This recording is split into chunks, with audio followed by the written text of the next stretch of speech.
बिहार सरकार के शिक्षा व्यवस्था पर लगातार उठ रहे सवाल का फायदा क्या? प्रशांत किशोर उठाना चाहते हैं या प्रशांत किशोर बीपीएससी मामले में छात्रों के सहारे सरकार को झुकाना चाहते हैं? क्योंकि राजधानी पटना में खबरों में सबसे ज्यादा ट्रेंडिंग में प्रशांत किशोर समर्थित बीपीएससी छात्र का मुद्दा और पीके का आमरण अनशन की खबर सबसे अधिक चल रही है। विशेष जानकारी दे रहे हैं पटना संवाददाता अमलेश आनंद। नमस्कार, आप देख रहे हैं केबीसी न्यूज़। मैं हूं अमलेश आनंद। देखिए, अभी जो मेरी मौजूदगी है वो है प्रशांत किशोर के अनशन पर। चूँकि बिहार में ख़ास तौर पे राजधानी पटना में अभी अगर ट्रेंडिंग चल रही है तो वो चल रहा है बीपीएससी अभ्यर्थी का धरना, प्रशांत किशोर का अनशन। और इस अनशन को लेकर के हमने यहाँ जब लोगों से बात किया तो चूँकि प्रशांत किशोर को लेकर के चंद तरह के लोग बातें कर रहे हैं, लोग अलग अलग तरह के उनके खिलाफत भी बात कर रहे हैं, राजनीति की रोटी सेकने की बात कर रहे हैं। इन तमाम चीज़ों पर हमने प्रशांत किशोर के पार्टी के एक ऐसे शख्स से बात किया जिन्होंने साफ कर दिया है कि हमारा मकसद क्या है। पीके का यानी प्रशांत किशोर का अनशन का मुख्य मकसद क्या है, ज़रा आप सुनिए प्रशांत किशोर का मकसद क्या है इनके जुबान से। मैं तो सहरसा से आया हूँ, सहरसा का रहने वाला हूँ, बट अभी पटना में ही जो है तो काम कर रहे हैं।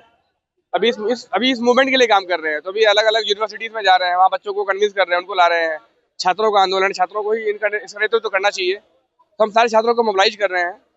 अच्छा, देखा जा रहा है कि इस धरना स्थल पर गांधी मूर्ति के नीचे जनसुराजी ज्यादा है और छात्र कम। नहीं, अगर आप देखेंगे, हाँ ये बात सही है कि यहाँ जनसुराजी है, बट यहाँ अलग अलग पॉलिटिकल पार्टीज के भी लोग हैं जो अपना एफिलिएशन बता नहीं रहे। और हाँ, छात्र भी बहुत संख्या में हैं, बहुत संख्या में छात्र भी हैं। इस आंदोलन को, सत्याग्रह को कहाँ तक ले जाने का प्रयास है? अगर आप देखें तो इस आंदोलन का नेतृत्व ही छात्र कर रहे हैं। अगर आपने सुना होगा तो प्रेस कॉन्फ्रेंस में आदरणीय प्रशांत जी ने कहा है कि 51 छात्रों की एक कोर कमेटी बनाई गई है और वही कोर कमेटी, एक्टिंग कमेटी, इस पूरे आंदोलन का एक तरीके से नेतृत्व करेगी और सारा कार्यभार अपने हाथ में संभालेगी। और प्रशांत जी तो इस मामले में थोड़े पक्के हैं। अगर उन्होंने कह दिया है कि जब तक हमारी मांग नहीं मानी जाएगी उनका अनशन जारी रहेगा। तो क्या लगता है, जिस प्रकार से आप लोग अनाधिकृत रूप से धरना स्थल पर गर्दनीबाग जो सरकार ने चिन्हित किया है, वहाँ न बैठकर यहाँ बैठ रहे हैं, तो कहीं ना कहीं आप लोग पूरे आंदोलन को हाईजेक करने के चक्कर में है क्या? पहली बात तो ये है कि ये कोई अनधिकृत रूप से हम यहाँ नहीं बैठे हैं और ना ही हम कोई धरना कर रहे हैं। ये एक सत्याग्रह है। आ रहे हैं, जा रहे हैं, उनकी इच्छा है। हमारे मुद्दों से वो अपने आप को जोड़ पा रहे हैं, ये उनकी इच्छा है। पर हाँ, छात्रों का मुद्दा बिहार का मुद्दा है, बिहार के भविष्य का मुद्दा है, तो इसके राजनीतिकरण का सवाल ही नहीं उठता। तो हम हाईजेक कैसे करेंगे? ठीक है, अगर छात्रों का मुद्दा है तो छात्रों को मुद्दा में प्रशांत किशोर एक राजनीतिक नेता है। राजनीतिक नेता का क्या काम है, उनका क्या उद्देश्य है इस छात्रों को? मैं आपको बताऊं तो यह आंदोलन का 18वां-19वां दिन है और आंदोलन के पहले 9 दिनों तक प्रशांत जी का यहाँ बिल्कुल आना नहीं हुआ। गर्दनीबाग में बिल्कुल आना नहीं हुआ। एक बच्चा हमारा सोनू, उसने आत्महत्या कर ली, बहुत दुखद था।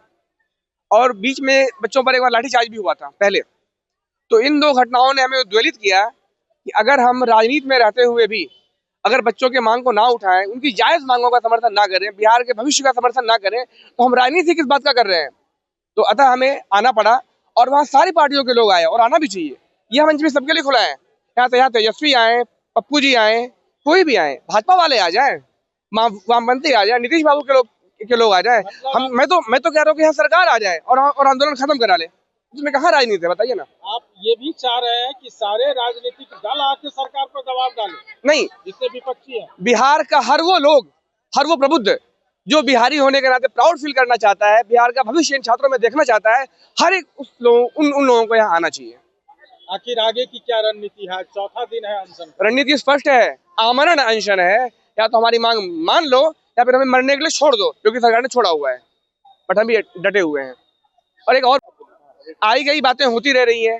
कभी वो वैनिटी वैन की बात करते हैं, कभी वो कोई सा भी इशू बनाते हैं। बड़ी कितनी शर्म की बात है कि अगर मैं बताऊं तो लालू जी रोज इवनिंग वॉक के लिए निकलते हैं अपनी गाड़ी से, 2-4-5 लोगों को लेकर सिर्फ घूमने के लिए निकलते हैं 45 मिनट के लिए गाड़ी से। सवाल नहीं, उसमें सवाल नहीं उठता। और अगर यहाँ हमारे नेता बैठे हुए हैं, आमना जंक्शन पर बैठे हुए हैं, जब वो वॉशरूम के लिए भी निकलते हैं तो उनके साथ 50-100 लोग साथ में जा रहे होते हैं। उस स्थिति में कैसे कोई वॉशरूम करे, बताइए आप मुझे। अगर उसके लिए हम वैनिटी वैन यूज कर रहे हैं या फिर कोई ऐसी जगह यूज कर रहे हैं जो थोड़ा प्राइवेट, जहाँ हमारी थोड़ी प्राइवेसी मेंटेन हो रही है, इसमें क्या गलत है।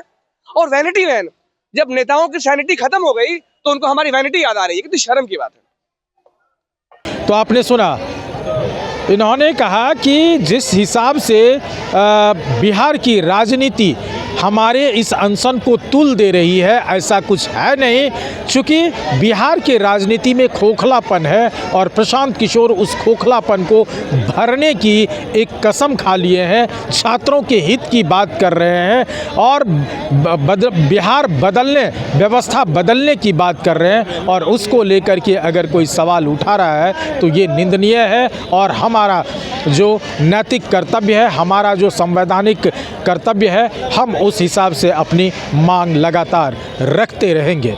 अमलेश आनंद, केबीसी न्यूज़, पटना।